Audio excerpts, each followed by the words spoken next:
changed my screens there. Apologize. So overnight, lots of bad news out of Europe once again. The Greek central bank said they've never faced problems this tough before, and they're probably right. The Dexia, the Belgium-French deal, is unwinding. The Belgian government wants France to take a bigger piece. The German Bund auction was less than stellar. People wanted more interest from Germany. Citicorp and Bank America may be making significant cuts to their dividends. The U.S. has got a stress test to get the bad assets off of their books. European banks are having to finance outfits like Blackstone and other people that will take a shot at this on leverage on the hopes that things turn around and solve themselves over the next couple of years. So the devil has been in the details and who's going to pay for this, and it'll remain to be there. We're seeing our problems that are coming our way in Europe, and our politicians aren't doing anything significant to solve our problems. In fact, they've kicked the can down the road too. Just get me through the 2012 election, then I'll deal with these problems. But in the meantime, class warfare, blaming somebody else for your problems,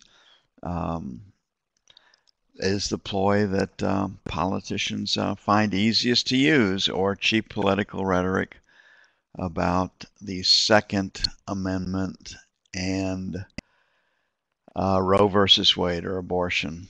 That way you can get out there and get red in the face and bluster and make a lot of noise and get great sound bites and excite your base, but really is moot when you get down to it. So anyway, isn't it great we know the short side of the market?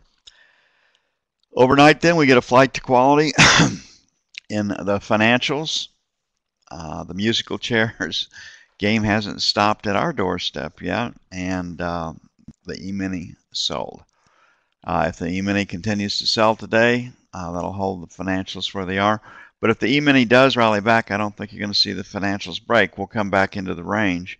But my guess is we're still probably looking at 130.16 for Friday's close. Now there was some action taken in the 131.5 calls.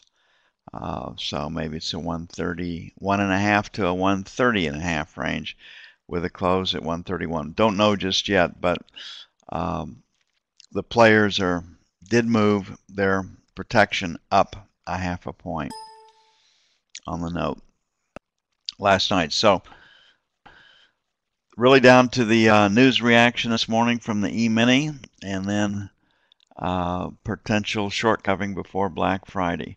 We got a lot of news this morning. Jobless claims at 391, which is a pretty optimistic, favorable number, but it is with the recent trend. Personal income and personal spending up 0.3, so focus on personal spending. They like to see that bigger than personal income. PCE core is the Fed's favorite measure of inflation, up 0.1, but no one will pay attention to it in my opinion. Durable orders off 0.9. Ex-transportation unchanged. Final Michigan sentiment at 64.2. Then EIE crude inventories. Focus should be jobless claims, personal spending, durable orders, and Michigan sentiment. And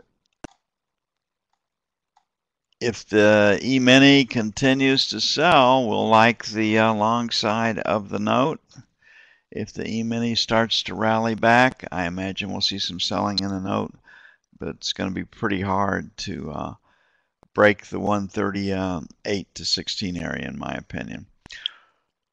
Okay, our aggressive buy zone is this 25 to 28. My guess is they're going to take it lower based on some stability in the E-mini. Help move the 7-year paper off the shelves. So really not too interested in getting long until we get in that 16 to 20 area again. But having said that, they haven't been able to take out 24, and the selling has stopped at 25, so it may take 25s to 29s to get in. We'll just have to see how that plays.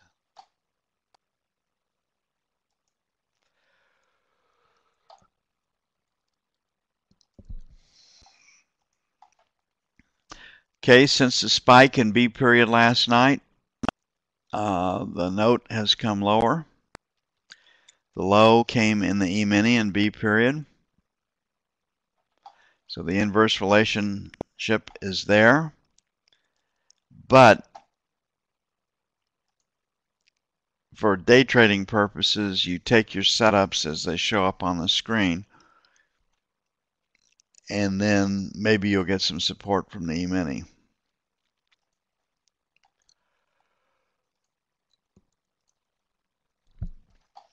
Okay, right now you can see the mean green line is slowly notching lower. We had our retest failure at 131.02. I mean, that's just as pretty as you can get it. A great trade for anybody that was up. We had the requisite 2 bars of space between the top. Got our green dots. Now we don't have a diamond or a triangle on this one, but we do have it here. And the compression that we get in this bar, I mean, that's a little D pattern. You could have been short at 01, 131 even, 131 and a half. And got all the way down to, what, 24, 24 and a half. Market rallies back up, stops at 30. You can see there's a pretty clean break in the market right here in this 31 area and picking off this high right here. So 30 to 31 was pretty good resistance. Some folks got short there and the market has come down. And let me do a forced tick rebuild on a couple of screens right here to make sure we're on the same page.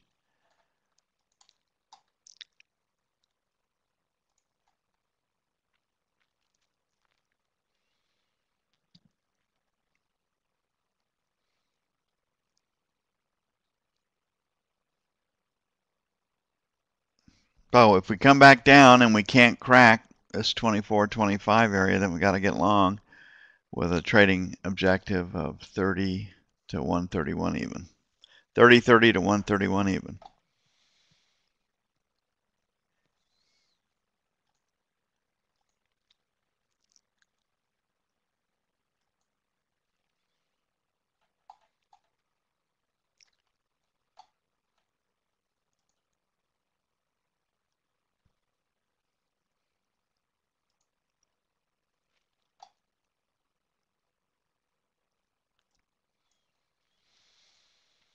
Okay, big picture stuff. You know, really a lot of the confusion in the E-mini comes from people don't know how to split it. They look at the day session, they look at the overnight session, they don't think in terms of distributions. And remember yesterday when we did our splits, we had a split that looked like this, and then we had C right here, and the consensus was sell into strength, see if we could bust the low. But when you start putting these things together like this, yesterday it looked pretty much like a very, very strong sell.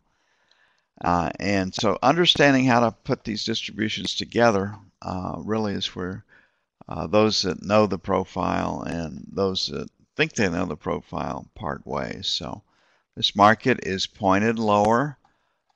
If you were to look at the last rotate down, it's at 1155. We're already past this single print at 75. So we've got 55 as a potential point. We've got the extension up from K, 42, so 42, 55, 57 are pretty good support. And then overhead, the resistance starts at 78. So we'll see what happens now. Black Friday could come in better than people are thinking right now. And America loves to shop. So we could see better numbers on Friday, and the potential for seeing better numbers on Friday might bring in some short covering today if they don't break it early. So we're going to get short to see if they can extend the range lower. Then if they can't, we'll cover those shorts and look to the long side in anticipation of some short covering. And this is what the distribution looks like. So on this screen, we've got 81, 80, 50 really, all the way over there. Yesterday we had our low at 79. We got a two-letter ledge here at 77.50. So 75 to 77.50 is resistance, and just basically 80 plus or minus 1 or 2. And then the last rotate up yesterday afternoon was 90. Then 87. Then 86. So 85 to 90 is pretty stout resistance.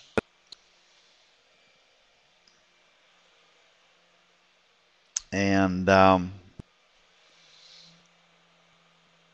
wouldn't be surprised if we got a test of the 80 area at all. And if short covering kicks in, then the next band will be 85 to 90.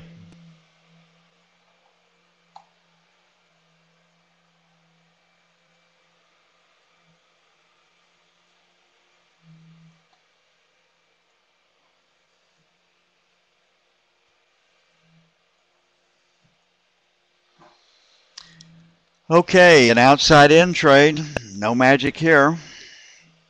And for those of you that are in Europe or points farther east, man, there's gold in this overnight session. I mean, it just trades technically. And you can see the setups, and it's basically an outside in trade all night long. You've got this area where you should strongly consider buying and selling. And with patience, you can cross the entire value area. But minimally, you'll get from this line back into this area.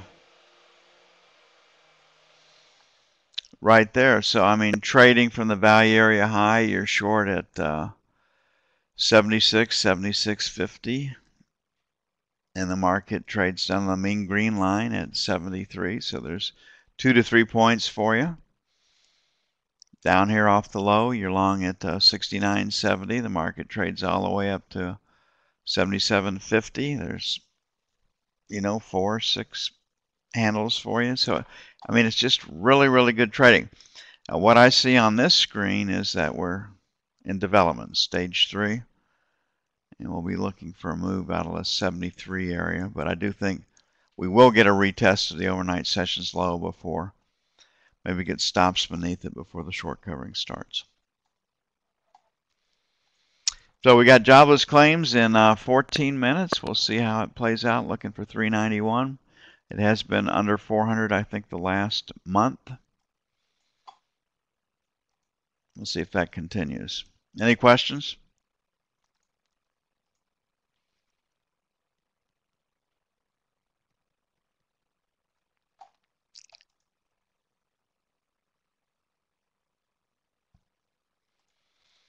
In a bit.